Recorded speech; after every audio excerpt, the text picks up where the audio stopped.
HLB 보겠습니다. 말 그대로 이제 카운트다운이 시작이 된 상황입니다. 3월 20일까지 이제 FDA 결과가 나올 거니까 지금부터 이제 한 달도 안 남았어요. 이제 3주 조금 넘게 남았다라는 거고 3월 20일까지니까 최대한 늦었을 때 3월 20일에 나온다는 거고요.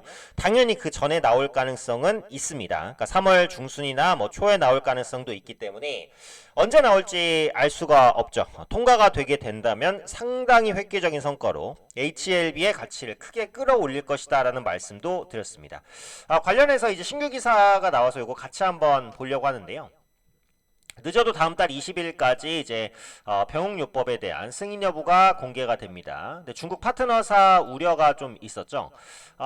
요 내용을 이제 보시면 일단 HLB의 표적 항암제 리보세라닙입니다. 이에 대한 미국의 FDA 승인 여부가 조만간 3주 정도 늦어도 3주 정도 안에 결정이 될 것 같은데 지금 HLB가 항서제약이랑 이제 칼렐리주맙이죠. 네, 병용요법을 쓰고 있잖아요. 네, 미국 FDA는 어쨌든 미국이잖아요. 근데 지금 트럼프 대통령이 중국과 관계가 좀 좋진 않잖아요. 그러다 보니까 중국의 압박용으로 요걸 승인하지 않을 수도 있다. 이런 우려감이 있다는 말씀을 드리기는 했었어요.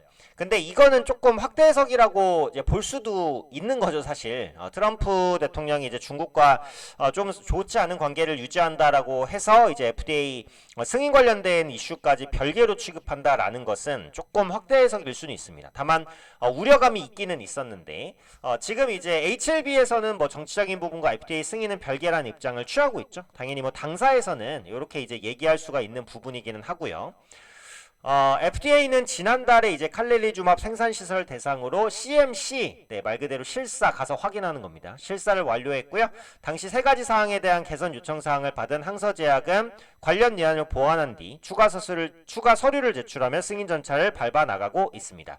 요 세 가지가 뭔지는 알려지지 않았다라는 거죠. 경미한 사항이라고 하기는 했는데 뭔지는 안 밝혀서 요게 조금 찝찝하긴 하지만 어쨌든 요거를 이제 보완해서 추가 서류 제출까지 했다라고 보시면 될 것 같습니다.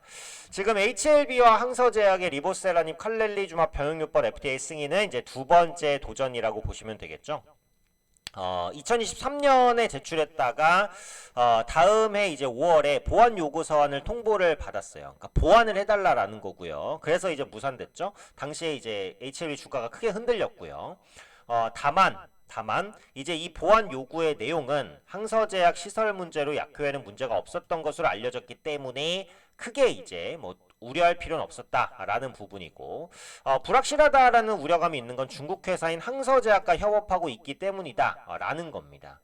미국이 이제 중국산 수입품에 대해서 10% 추가 관세를 매겼고 중국산 선박 수수료 부과 등등등 중국을 압박하는 조치들을 많이 이제 취하고 있는 상황이고요. 그 다음에 이제 생물보안법 얘기가 많이 나오는데 이 생물보안법이라는 게 중국 바이오 회사의 미국 내 사업을 제한하는 게 핵심 법안이니까 중국 내 바이오 사업에 대한 제한을 핵심적으로 하는데 하필이면 이제 그 HLB가 항서제약, 중국의 항서제약과 손을 잡은 상황이기 때문에 조금 공교로운 타이밍이었다. 이렇게 이제 해석을 하는 거다라는 건데 다만 이런 부분을 감안하더라도 FDA 승인 가능성을 높게 평가하고 있는 것은 사실이긴 합니다. 왜냐면 이 부분이 있어요.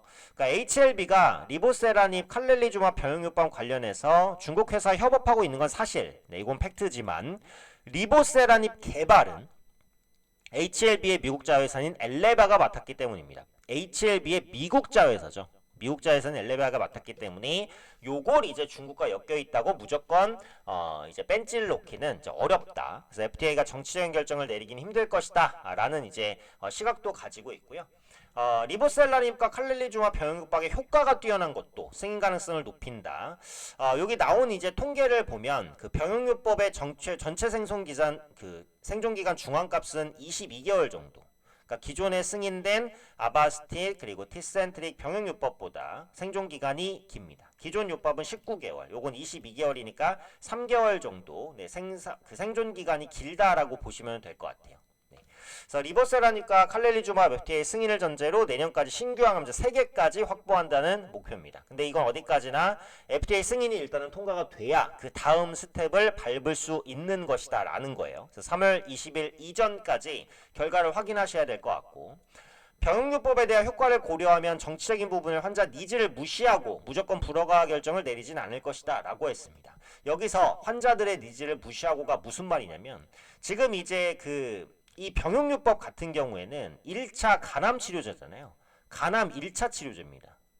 그럼 이제 간암과 연동성이 높은 건데 간암이라는 게 사실 굉장히 무서운 암이거든요. 암은 다 사실 무섭긴 합니다만 그것도 종류가 있죠. 여기 보시면 우리나라 암종별 사망 순위를 봤을 때 1위가 폐암, 2위가 간암입니다. 요게 2위, 3위를 왔다 갔다 하긴 하는데 대략적으로 간암이 2위, 밑으로 내려가도 3위예요. 그 밑으로 안 내려가거든요.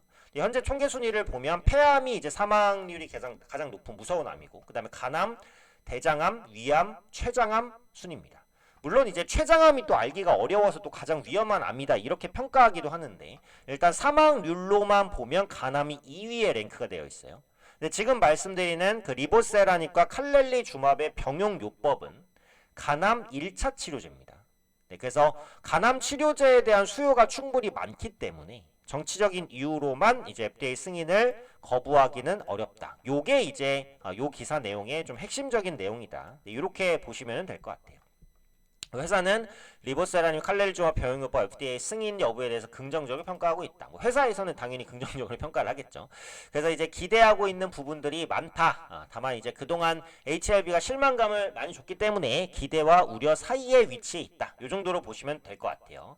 근데 승인 가능성이 높다라는 부분은 제가 영상에서 여러 번 말씀드리기는 했습니다. 이제 거의 한 90% 이상까지는 왔는데 마지막 한 걸음을 걸을 수 있을지에 주가가 달려 있다라는 거고 지금 보면 발표를 앞두고 주가는 괜찮아요. 그죠? 그래서 밀리는 흐름들이 나올 때마다 저가에서 수급이 들어오면서 60일 이평선 및 올라가는 상승 추세를 받쳐주고 있는 흐름들이 나타나고 있습니다. 전고점 돌파가 아직 안 되긴 했는데 전고점 돌파도 시도를 하고 있잖아요. 이렇다는 것은 승인에 대한 기대감을 조금 더 높게 갖고 있는 것이다. 시장 자체로서는 그렇게 볼 수 있고 외국인의 수급도 보시면은 이제 2월 중순 들어서 좀 들어오는 형국입니다. 그래서 승인에 대한 기대감을 계속 가지고 있고 확실히 승인이 된다면 이 고점을 당연히 가볍게 좀 뚫어낼 수 있지 않을까라는 생각이고 유한양행에 이어서 새로운 업적의 탑을 좀 쌓아 나갈 수 있지 않을까 이런 기대감을 좀 말씀드리고 싶어요. 그러니까 지금 제약바이오주의 분위기 자체도 나쁘진 않습니다. 삼성바이오로직스가 거의 대장격으로 제약바이오주를 이끌고 있는 흐름입니다. 이전과 다르게 제약바이오주가 실적을 기반으로 움직이는 종목군들이 많기 때문에 상승에 대한 탄력이 좀 붙고 무조건 이제 고PER을 주지 않아요. 성장성 있는 업체를 확실히 갈라서 이제 높은 밸류에이션을 부여합니다. 그러니까 그런 관점에서 HLB도 승인에 대한 기대감을 아주 과도하게 반영하고 있지는 않은 것 같아요. 현재 주가에. 그래서 승인이 났을 때 그 주가적인 파괴력도 훨씬 더 클 것이다. 물론 이제 실망감을 주는 결과가 나오게 된다면 주가가 또 급락할 가능성도 있겠지만 현재로서는 어쨌든 통과 가능성을 조금 더 높게 볼 수 있지 않을까 싶기는 해요. 그래서 HLB에 대한 그 후속 기사들이 FDA 결과를 앞두고 많이 안 나오고 있어요. 그러니까 다 이제 숨죽이는 흐름이기 때문에 추가적인 이슈가 나올 때마다 한번 체크를 해보도록 하겠고요. 이게 HLB만의 단독 이슈라는 생각은 안 해요. 이게 이제 병용요법이 FDA에서 통과되게 된다면 국내 업체들의 FDA 신약 허가에 대한 기대감이 더더욱 높아질 겁니다. 전체적인 제약바이오주의 밸류에이션을 끌어올릴 수 있는 그런 요인이기 때문에 꼭 HLB에 투자하지 않는다고 하더라도 이에 대한 결과를 분명히 좀 주목해 보실 필요는 있을 것 같아요. 그래서 추가적인 이슈나 뭐 결과 발표 이렇게 나올 때 제가 또 다시 한번 정리를 해서 올려드리도록 하겠습니다.